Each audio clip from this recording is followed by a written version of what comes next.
যারা হজ করতে গিয়েছেন দেখবেন সেখানে লেখা আছে গায়রে মুসলিম ভিতরে প্রবেশ নিষেধ, মুসলমান ছাড়া অন্য অমুসলিম ভিতরে প্রবেশ কি নিষেধ। যদি কেউ লুকিয়ে ঢুকে পড়ে আর যদি ধরা খায় তার জামিন নেই। বুঝতে পেরেছেন? হুদুদে হারামের ভিতরে কোনো কাফের প্রবেশ করতে পারবে না। কেন? এটা মুসলমানদের জায়গা, মুসলমানদের কি ওই যে সংরক্ষিত বলে না, সংরক্ষিত জায়গা, এখানে প্রবেশ নিষিদ্ধ আছে কিনা?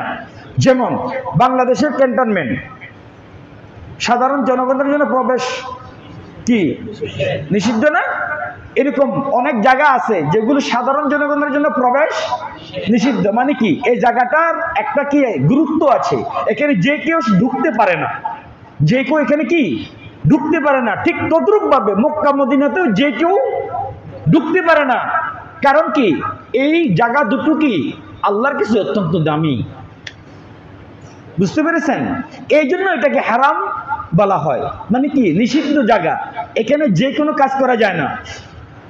এখানে দেখেন গাছ কাটা কি, গাছ কি যে কোনো সময় গাছ কাটা যায় না? হ্যাঁ, পাখি শিকার করা যায় না, গরু জবাই করা যায় না, যায় কিনা?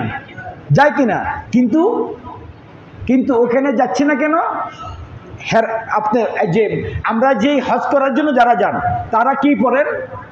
এহরাম বাঁধেন, বলে না এহরাম বাঁধে না, যে সাদা দুটা কাপড় পরে, এই দুটা কাপড়কে কি বলা হয়? হ্যাঁ, এহরাম বাঁধা। এহরামত কি হারাম, এহরামত এহরাম আসতেছে কোথায় থেকে? হারাম থেকে। হারামত কি এই দুটো কাপড় পরার পরে আপনার জন্য এমন কিছু কাজ যেগুলো এই দুটো কাপড় পরার আগে হালাল ছিল, এই দুটো কাপড় পরার সাথে সাথে ওই কাজগুলো আপনার জন্য হারাম। বুঝেন নাই? যেমন আগে এই দুটো কাপড় পরার আগে আপনার স্ত্রী সাথে আপনার সব কিছু করা হালাল ছিল, এই দুটো কাজ করার পরে আর স্ত্রীর সাথে মিলন সহ কিচ্ছু করা কি নাই, হালাল নাই, হারাম হয়ে গেছে। বুঝেন নাই? এই দুটো কাপড় পরার পরে, কাপড় পরার আগে আপনি একজন যুবক একটা মেয়েকে বিবাহ প্রস্তাব দেওয়া আপনার জন্য কি ছিল? হালাল ছিল। এহরাম বাঁধার পরে বিবাহ প্রস্তাব দেওয়া কি হারাম? অর্থাৎ যেটা এহরাম বাঁধার আগে ছিল কি হালাল, সেটা অনেকটা কাজ এহরাম বাঁধার পরে হয়ে যায় কি হারাম। এই জন্য এটাকে এহরাম বলা হয়। এই এহরাম বাঁধা অবস্থায় একজন মানুষের উপরে কিছু হালাল কাজ আছে যেগুলি কি হয়ে যায়? হারাম হয়ে যায়। ঠিক তদ্রুপ ভাবে আল্লাহর নবী সাল্লাল্লাহু আলাইহি সাল্লাম বলেন, হারাম শরীফ যেহেতু হারাম, এখানে যদি কেউ যদি একটা হারাম করে তাহলে এটা কি এহরাম বাঁধা অবস্থায় হারামের বাহিরে যদি কেউ একটা গুনাহ করে, একটা গুনাহ কি একটা গুনাহ লেখা হবে। কিন্তু এহরাম বাঁধার পরে যদি কেউ একটা গুনাহ করে ডাবল গুনাহ লেখা হবে। বুঝতে পেরেছেন? এই জন্য এই মাসকে, এই 4টা মাসকে হারাম বলা হয়। এই 4টা মাস হজ্জের মাস। 4টা মাসের মধ্যে 3টা মাস হলো হজ্জের মাস, জিলকদ, জিলহজ, মুহররম। এই 3টি মাস কি হজের মাস।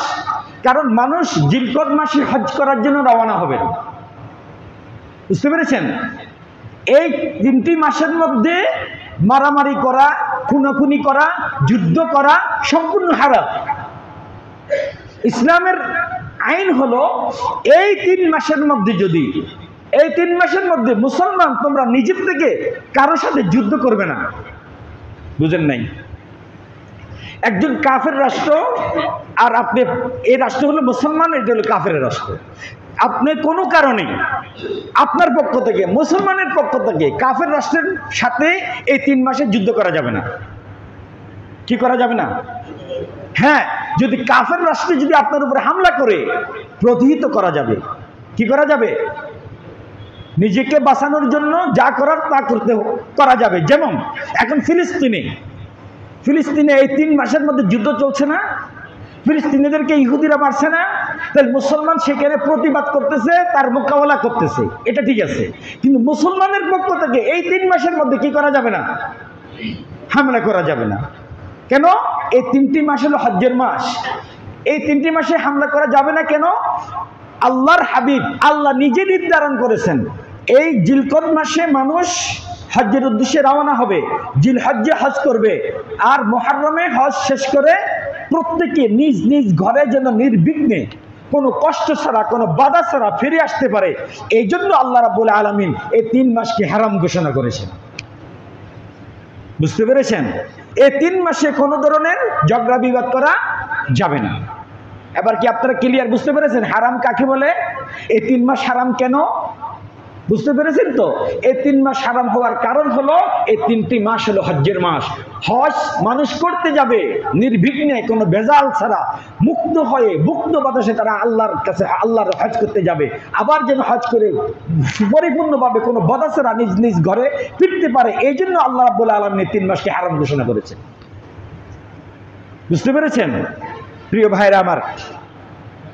তাহলে আমরা আজকে যে কথাটা আলোচনা করতে চেয়েছি, প্রথম হলো হারামকে হারাম বলে কেন, এটা নিষিদ্ধ কেন। এরা বুঝতে পেরেছেন নিষিদ্ধ কেন? এই জন্য নিষিদ্ধ, এই 3টি মাসের মধ্যে কোন ধরনের ফিতনা করা, ফাসাদ করা হারাম। সবসময় মনে রাখবেন এই 3টা মাস আল্লাহর কাছে অত্যন্ত দামি। তারপরের কথা হলো, যেহেতু এই মাসটি হারাম মাসের 3য় মাস, জিলকদ, জিলহজ, মুহররম হারাম মাসের কি 3য় মাস। এই মাসটির মধ্যে আল্লাহ রাব্বুল আলামিন এমন একটা দিন রাখছেন যে দিনটা আল্লাহর কাছে এত প্রিয়।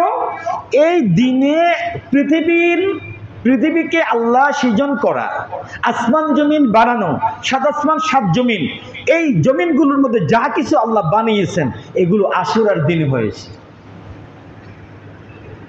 শুধু হযরতে মূসা আলাইহিস সালামকে ফেরাউনের কবল থেকে আল্লাহ নাজাত আশুরার দিন দিয়েছেন তাই নয়, এই আশুরার দিনে হযরতে ইব্রাহিম আলাইহিস সালামকে আল্লাহ সুবহানাহু ওয়া তাআলা নমরুদের আগুন থেকে নাজাত দান করেছেন।